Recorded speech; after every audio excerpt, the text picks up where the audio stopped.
مولائی ہو رہے ہیں، مولا علی کی محبت میں صحابہ کرام سے، خلفائے راشدین سے بغاوت کر رہے ہیں اور اپنا ٹھکانہ جہنم میں بنا رہے ہیں۔ کوئی حضرت امیر المومنین امیر معاویہ رضی اللہ تعالیٰ عنہ کا خدار بن کے جہنم کا ٹھیکیدار بن رہا ہے۔ سنو، سبحان اللہ۔ اللہ کے حبیب صلی اللہ تعالی علیہ وآلہ وسلم وبارک وسلم نے ارشاد فرمایا، خیر القرون قرنی۔ سبحان اللہ، سبحان اللہ۔ علماء کی توجہ چاہوں گا۔ سبحان اللہ۔ سرکار فرماتے ہیں سب سے بہتر زمانہ میرا زمانہ ہے۔ سب زمانوں میں سب سے بہتر زمانہ میرا، ثم الذین یلونہم، پھر میرے زمانے سے جو ملے ہوئے ہیں یہ صحابہ کرام کا زمانہ، ثم الذین یلونہم، پھر صحابہ سے جو ملے ہوئے ہیں تابعین کا زمانہ، ثم الذین یلونہم، تابعین کا زمانہ۔ یہ زمانے سارے زمانوں میں افضل ہیں، بہتر ہیں۔ کیوں؟ زمانہ تو ایک سا ہے مگر زمانے والے جیسے ہوتے ہیں، زمانہ ویسا ہی کہلاتا ہے۔ سارے زمانوں میں میرا زمانہ بہتر ہے، پھر ان سے جو ملے ہوئے ہیں۔ مگر دیکھو عربی میں لفظ زمانے کے لیے زمن بھی آتا ہے، عصر بھی آتا ہے، قرن بھی آتا ہے، دہر بھی آتا ہے۔ حضور نے یہ اپنے زمانے کی فضیلت بیان کرتے ہوئے یہ نہیں فرمایا خیر القرون عصری، نہ یہ فرمایا خیر القرون دہری، نہ یہ فرمایا خیر القرون زمانی، بلکہ کیا فرمایا خیر القرون قرنی۔ تو بے خودی بے سبب نہیں غالب، کچھ تو ہے جس کی پردہ داری ہے۔ اور الفاظ چھوڑ کے حضور نے قرنی کیوں فرمایا؟ بات یہ ہے کہ میرے پیارے آقا اشارے اشارے میں خلافت کی ترتیب بیان کر رہے ہیں۔ کیسے؟ صدیق کا آخری حرف لے لو، عمر کا آخری حرف، عثمان کا آخری حرف، علی کا آخری حرف۔ پہلے صدیق کا آخری حرف لے لو، پھر عمر کا آخری حرف را، صدیق کا قاف، عمر کا را، اور پھر عثمان کا آخری حرف لے لو نون، قرن، اور پھر مولا علی سے یا ہے، یا لے لو تو یہ لگا دو، اب چاروں کو ملا دو تو ہو گیا قرنی۔ سبحان اللہ، بولو سبحان اللہ۔ نہ آگے بڑھو نا یار، آگے بڑھو میرے لال، اور آگے بڑھو، جلدی بڑھو۔ تمہارے لیے تو ایسے سمجھو درسگاہ بیان ہے، بیٹھ اے بھائی، اے یہ نکال دے بیٹا، بہت جہنم کی یہ سمجھو زنجیر ہے، یہ جہنم کی، اتار دے، کبھی زندگی میں پہننا مت۔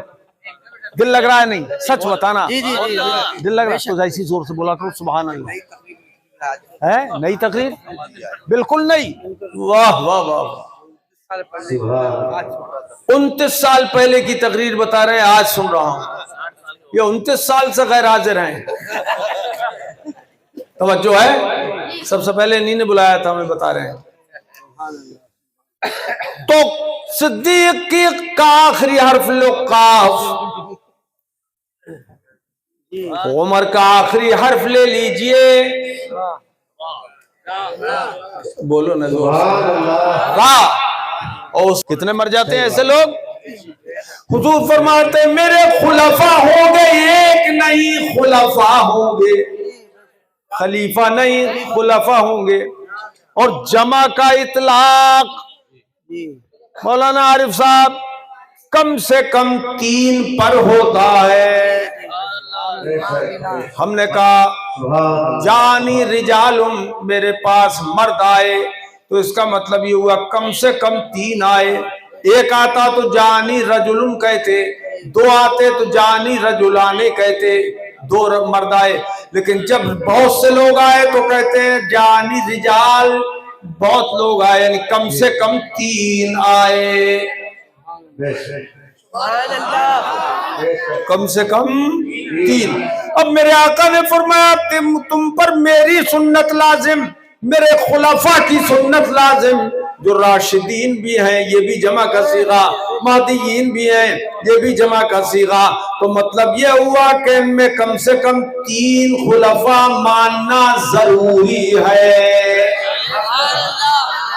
4 ہو جائیں 5 ہو جائیں وہ الگ بات ہے، لیکن کم سے کم 4 ہونا از روئے قواعد عربیہ لازم ہے. تو وہ جو کہتے ہیں صرف حضرت علی خلیفہ ہیں اور باقی نہیں ہیں، تو وہ عربی زبان سے بھی جاہل ہے، عربی گرامر سے بھی بولو جاہل ہے.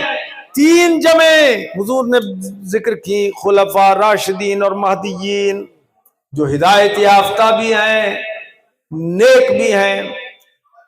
تمسکوا بها وغضوا علیہا بالنواجذ، ان پر مضبوطی سے ان کو تھامے رہنا اور دانت کے کیلوں سے پکڑ کے رکھنا، چھوٹ نہ جائے ان خلفاء کا دامن. سبحان اللہ سبحان اللہ سبحان اللہ و بحمدہ سبحان اللہ العظیم. ہم ایسے مسائل میں بیان کرتے نہیں تھے، آج تک آپ کے سامنے نہیں بیان کیا، لیکن اب ضرورت ہے. کچھ لوگ ابو طالب کے بارے میں یہ کہنے لگے کہ وہ مومن ہے. تو اگر مومن ہے کہہ دیا تو ہمارے نزدیک ایسا نہیں ہے کہ ایمان چلا جائے، لیکن ہے غلط، یہ ہے غلط، وہ ایمان نہیں لائے. توجہ، شرح المطالب اعلیٰ حضرت نے پوری کتاب لکھی ہے اس سلسلے میں کہ ابو طالب ایمان نہیں لائے، لیکن ہم جیسے ابو لہب وغیرہ کے لیے الفاظ استعمال کرتے ہیں ایمان نہیں لایا، ابو طالب کے لیے خاص رعایتی کرتے ہیں چونکہ انہوں نے حضور کی خدمت بہت کی تھی، ایمان نہیں لائے. حضور کی بسیار کوشش کے باوجود وہ ایمان نہیں لائے. آخری وقت حضور نے کوشش کی، چچا کہہ دو کلمہ پڑھ لو میں قیامت کے دن بخشوا لوں گا.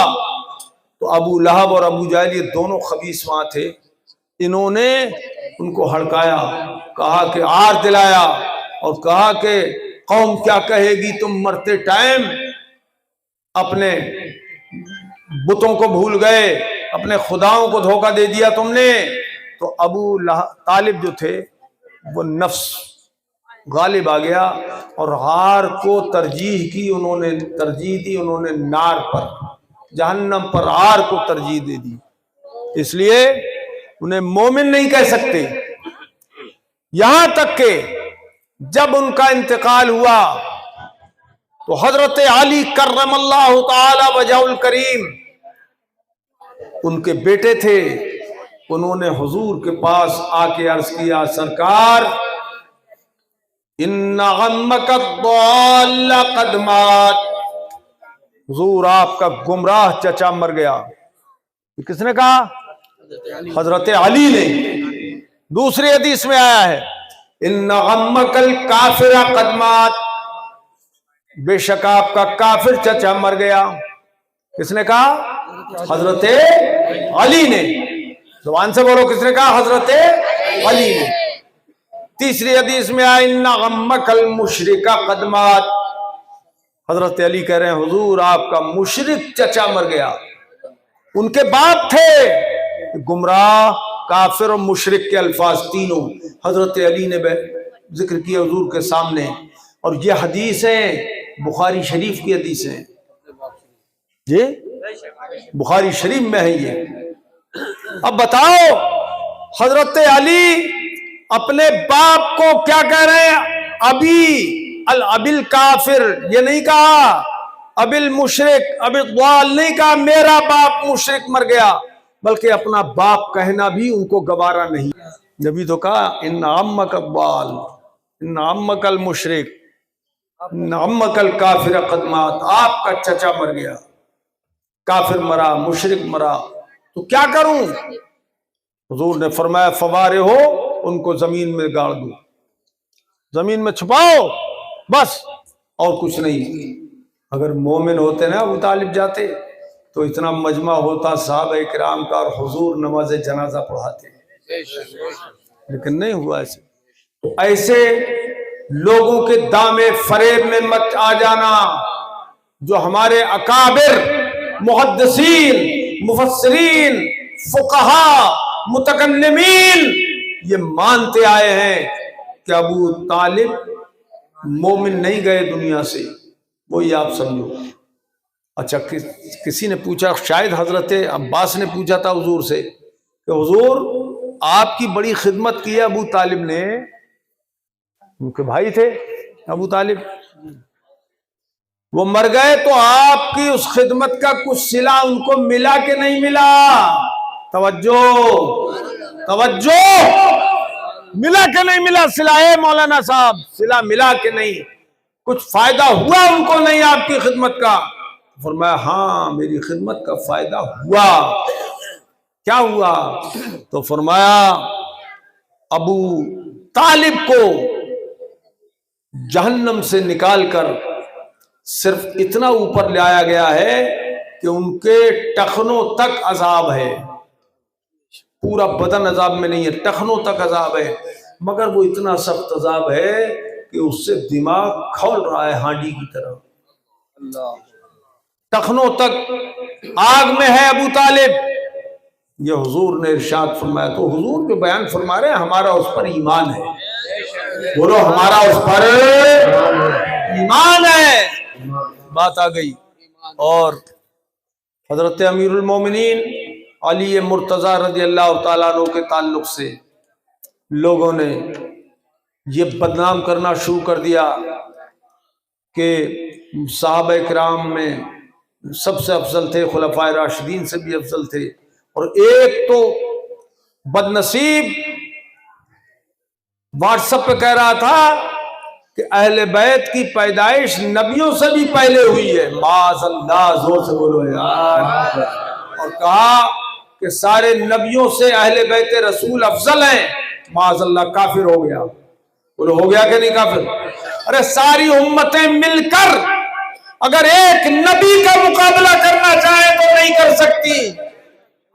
یہ شان ہے نبی کی, کوئی سا بھی نبی کیوں نہ ہو, بڑی عظمت والے ہیں. تو اہل بیت کو کہا نبیوں سے افضل, یہ بھی کفر خالص ہے, کہنے والا کافر ہے. تائید کیا کرو زبان سے, مجمع بھی سنے یار. کہنے والا کافر ہے. اور اب یہ دور آ گیا کہ ہمت پڑ گئی لوگوں کی. حضرت ابو بکر صدیق اور حضرت عمر فاروق رضی اللہ تعالیٰ عنہما کو بھی کافر کہنے کی. یہ رافضی ان کو بھی کافر کہتے ہیں.